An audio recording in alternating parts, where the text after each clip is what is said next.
We are going to get started in just a few minutes. We are here today to talk to you about the important topic of network mobilization for your book launch. And as you're joining us, I hope you'll take a moment to say hello in the chat. We are so excited that you have chosen to invest some of your time with us this afternoon. So welcome to all of you who are coming in. My name is Becky Robinson. I'm the founder and CEO of Weaving Influence, and I'm here today with my colleague, Aubrey Kirkendall. You didn't change your last Yeah, I name on Zoom didn't. yet. Sorry. If I don't see the new last name, I'm not going to use the new last name. No worries. For those of you who don't know, Aubrey recently got married. Her new last name is Pastorick. And so I'm so glad to have you with me here today, Aubrey. So if you're here and you can take a moment to say hello in the chat, we would encourage you to use the drop-down menu and select all panelists and attendees and then say hi. I'd love to know where you're calling in from.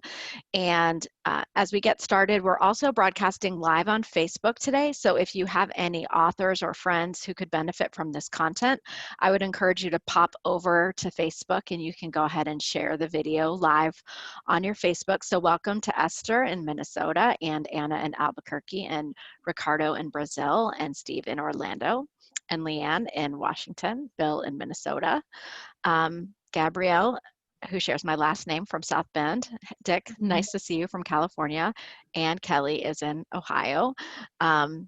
Victoria is in Chicago and Zaza in Greece. Wow. And Tom in Colorado. So thank you to all of you. And we do have a lot of content to cover today. So we're going to get started with that content in just a moment. And as we do that, Aubrey has a few more notes for you. All right. So as most of you probably know, since you've been with us for a while, Becky is our CEO and founder. I think we're missing some slides. No worries. We'll just go through this quickly since we went through it last time. And you are all probably familiar with it, but Becky is our CEO and founder, and we're so happy to have her here today to share her expertise on network mobilization, which is something we've been talking a lot about with our team as well. So we'll have some great goodies to give away at the end for you guys. And just a little bit about Weaving Influence. We've partnered with business book authors, and we've helped launch over 100 books since 2012. And one of the really unique things about our company is that we've created these networks and cultivated some really powerful networks that help with authors when they're launching their book. And it's something that we're really, really proud of, as well as our global reach that we've been able to cultivate as well. Looks like Becky found the slides. So here's a few of our networks: Hometown Reads, Lead Change Group, and Team Buzz Builder. Those are our three main ones that we love to share about when we're doing book launch work or marketing work with our clients. And then the last thing I'll share is just a little bit about what we do. And so here's a breakdown of 2019, what we, how our work was able to be broken down. As you can see, most of it is book launch work and social work with a little bit of web consulting and some other thrown in there. So thank you so much, Aubrey. And it looks like I just chose the wrong slide deck. So thank you to those who are watching for your patience. As we get started today, I want to highlight one of the reasons why network mobilization is so important for authors. And the main reason is that it is such a crowded market for authors. And each year, more than 1 million new books are published in the US alone. And for most people, most authors will never sell more than 250 copies of their book in the first year. And that's a really interesting number, and it might seem a little bit contradictory to our topic of network mobilization because, you think, do I know 250 people if I published a book who would buy it? I hope so. I hope more. But one of the keys with network mobilization is that we're not only mobilizing our own network, but we're also mobilizing the networks that are connected to them. So when we can effectively reach our own networks, then they will be able to reach their networks, and that can have an exponential effect on our ability to reach people with our important messages. I recorded a podcast earlier today with Chip Bell, who's an author that we're serving, and Chip uses the word village. So he says it takes a village to market a book, but actually, no, that's not true. It takes villages and those villages. So it takes many, many villages to market a book. He said it way better than I did. So you can listen to the new podcast. It's going to launch a week from today. And you can hear Chip describe that far more eloquently than I was able to just now. So network mobilization, from my perspective, is the thing that authors need to give more attention and time and energy to if they want to be successful in terms of expanding beyond a crowded and noisy market. And one of the things that we're going to do today is we're going to touch on most of what you can do to prepare to launch a book. So when we work with authors, we describe a book launch in 4 phases, and I'll just touch on these briefly. They are building, working, launching, and advancing. And building really begins at any point. You know, I have a plan to write a book proposal soon, but that book, if it's traditionally published, will not come out until 2022. So all the work that I've done to grow online influence from the time that I got on social media in 2009 until now has all been part of my building phase as, you know, an aspiring author. If you have not yet published a book, you are also in the building phase. And it's in the building phase that we can do the most work to build our network.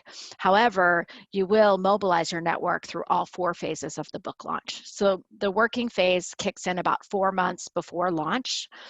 The launching phase we envision as a month. So not only the publication date is the launch date, not only the week that surrounds the publication date, but also the month that surrounds the release of the book. And that's the launching phase.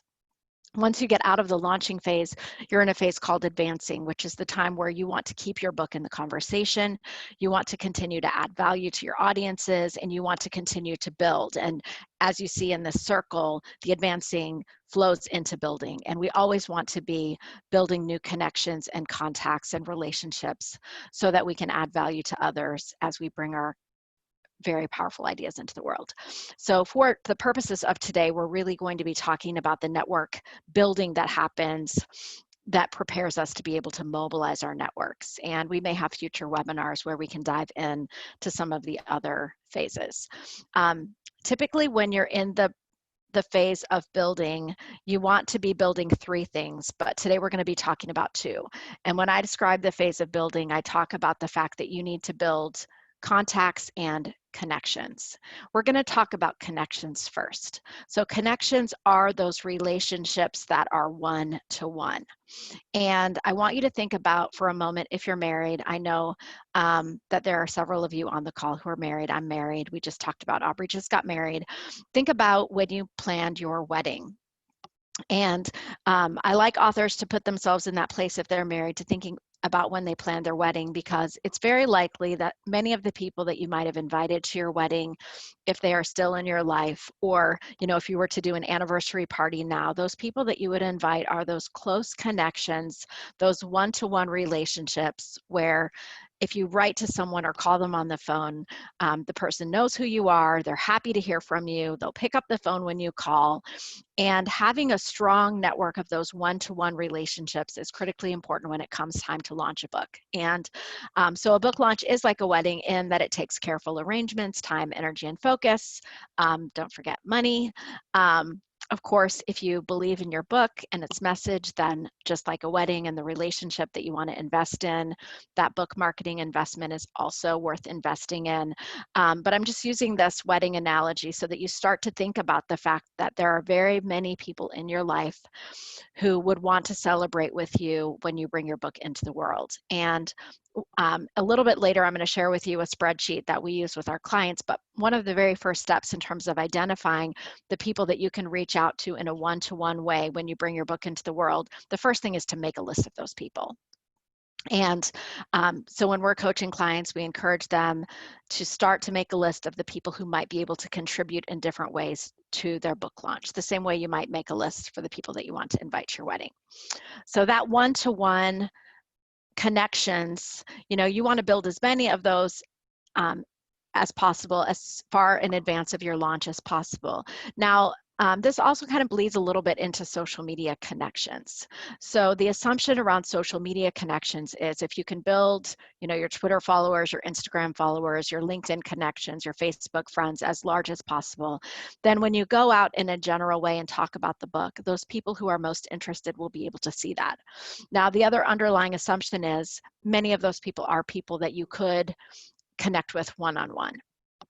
But these are not people who have in any way, necessarily raised their hand to say, hey, please market to me. But these are connections in your life, some closer than others, who would be interested in hearing about your book when it comes out. And this slide basically demonstrates the value of building a network on LinkedIn, where every connection that you add is going to exponentially grow the reach of your network. So if you can just see the model here, the difference between having 289 connections on LinkedIn and reaching 10 million people potentially through those relationships. When you get up to about 2,000 connections on LinkedIn, you'll be able to reach so many more people as a result.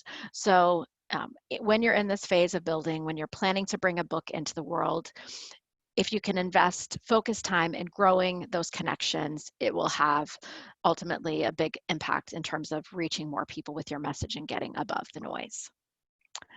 So you also want to think about your ability throughout your book launch to connect with people in a one-to-many way. And connecting with people in a one-to-many way requires permission. So we encourage all of our clients also to build what we call contacts. Contacts are people who have opted in and given you permission to market to them.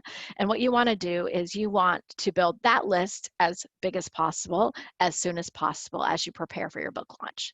So when you want to think about contacts, you want to think about who's interested in getting your message, who's going to opt in. And then from among those people who opt in to hear from you and receive your marketing message, there will certainly be people who emerge who would be willing to support you in getting the word out about your book. But the difference between the contacts and the connections is that there will be a subset of those connections who you want to communicate with one-to-one in the working and launching phase of your book launch and beyond, to get those people to contribute in different ways to support your book. And I just put in quickly just an example of how you might create a form that can go on your website where you're beginning to develop that contact list of people who are giving you permission to stay in touch with your marketing messages. And both of those types of connections are critically important. So, a lot of times as authors are preparing to write a book proposal, those potential publishers of the book, they'll want to know not only how many social media contacts and followers you have, they'll want to know about the networks that you've invested in real life, and they'll also want to know about that permission-based email list and how large that list is. This is an example of the spreadsheet that we've been using with our clients when we get to the point of book marketing, where we really want to start to brainstorm who those people are who could contribute to a book launch. And you can go about this, one of two ways. You can start with, what are the networks I'm a part of? It could be an alumni association from your university or from your graduate school. It could be your neighborhood. It could be a community organization or a civic group that you've contributed to. It could be, family members. It could be clients or past clients. And we wholeheartedly recommend that every client take the time to invest in capturing a list of those people who may be able to help. Now, if you are way in advance of a book launch, you also want to be thinking about a very special type of connection, person who might be influential to endorse your book. And you can also add, them in a special way as someone you might reach out to when the endorsements are needed for your book. And I would put those people, the asks, in that column. So there are a lot of different ways that people can contribute and help with your book launch. A very simple way is to buy or review your book, but there are some other kind of more invested ways, like writing an endorsement or buying your book in bulk or hosting an event, or lots of different ways that people can contribute to helping get the word out about your book. So a very simple spreadsheet like this is a way to begin to capture those ideas along the way. So I want to talk about when the book launch comes. There will be two types of ways that you'll want to reach out to your network. And we're going to spend a few minutes talking about that. And then we also will have some time for questions about network mobilization if you have some. So as I mentioned before, in the building phase of your book launch, what you want to do is you want to focus on building connections and contacts. And there's a subset of your connections who are people that you have a personal relationship with. And when authors ask me what they can best do to prepare for launch, one of the things that I recommend is to set aside time to do some personal outreach to people in your network who can help you. And this is personal because each person gets a unique email or phone call, and you're really taking the time to think about that individual, think about what their needs are, what their gifts are, how they might contribute, how you might help them. So on the one-to-one outreach side, this is going to be communication that is far more personalized. Even if you're using, I like to use Gmail and a canned response at times to get my messages out faster, but I'm going to touch every single email individually so that it is personal and connected. So that's those messages to your one-to-one outreach are more personal. They're also far more likely to get a response. So let's see, I'm going to pick on Esther today. And if I send Esther an email after this call and say, oh, Esther, I need to reschedule our Thursday meeting, I don't actually, Esther, I'm fine for the Thursday meeting, but whatever. If I send her that personal note, the chances are that Esther's going to respond to that personal note. On the other hand, if I send out a marketing email after this webinar, which we will do with some follow-up materials, the chances of me hearing back from that impersonal marketing follow-up is very low. So there is a huge amount of value in terms of sending out a more personal note, because you are more likely to get a response. Now, a more personal note also has the value of being able to include some more specific and targeted asks. And so when I am ready to publish my book, if Esther were on my list for an endorsement, I could reach out to her, and rather than saying, hey, Esther, I have a book coming, will you help me? I could say, hey, Esther, I have a book coming. I would be honored if you would choose to endorse my book. And so you're going to be able to, when you send a personal email, to make sure that you ask the right person for the right thing at the right time. So part of the value also in one-to-one outreach is that it opens the door to personal connection and interaction, which is so wonderful. When you bring a book out into the world, you may have a chance to connect with people you haven't connected with in some time, in a way to renew your relationship with them, or to find out about what things are going on in their lives. Now, just a really quick side note about this, I think that email marketing done well, which we're going to talk about in a few minutes with the one-to-many outreach, I think that email marketing done well can feel personal. It can invite connection, and it can fuel interaction. But there has to be an intention around that when you're reaching out to an email list. So I know there are some of you who are on my Friday email list, and what always surprises me is that when I send out my Friday emails, I write those myself. I write them with the desire to create personal connection and interaction. And quite often people will respond to those emails as if I wrote to them personally. So it's not impossible to send one-to-many outreach or communication.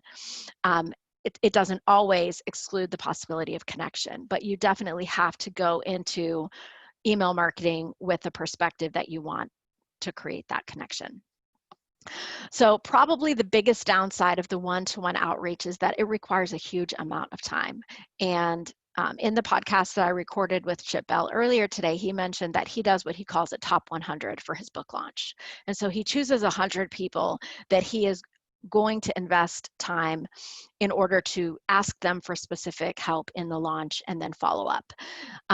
But just imagine the amount of time associated with sending 100 personal emails and then following up on those 100 personal emails. So as you're thinking about network mobilization, what you want to do is you want to make sure that you only reach out the first time to the people that you can sustain that connection and communication with. Another downside of one-to-one outreach is that it's very difficult to outsource. You may be able to have an assistant work on setting up those canned responses, but if you are going to be personal and specify the asks, it's hard for anyone else to know what those asks can be or to know how to personally engage with your friends. So I'm a huge fan of one-to-one outreach. I definitely think it's a worthwhile investment that will help you get farther with your book marketing efforts, but you need to be aware of the unique time commitment that will take.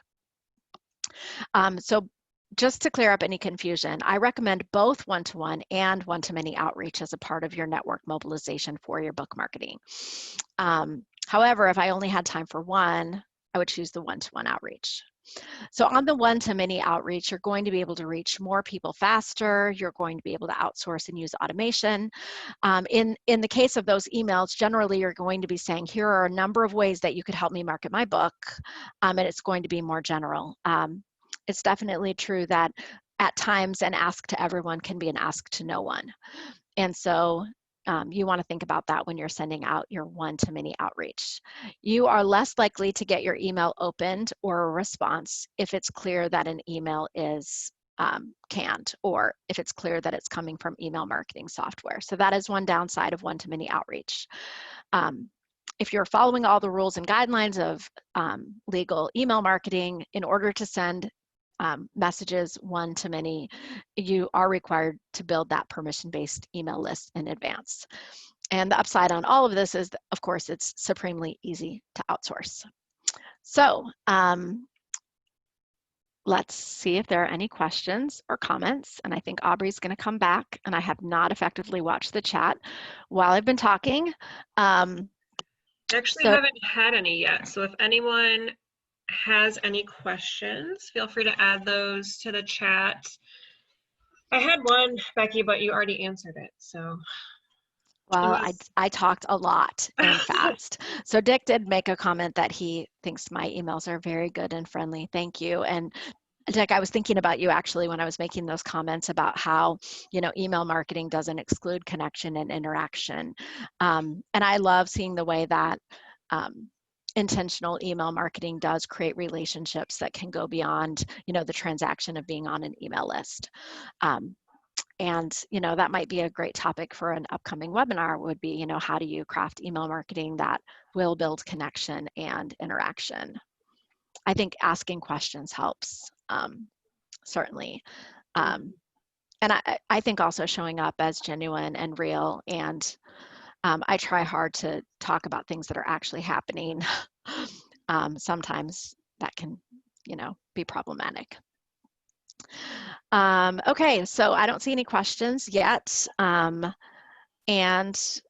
oh, looks like now there is a question. Yep, I see that one. So what about joining groups on Facebook and LinkedIn?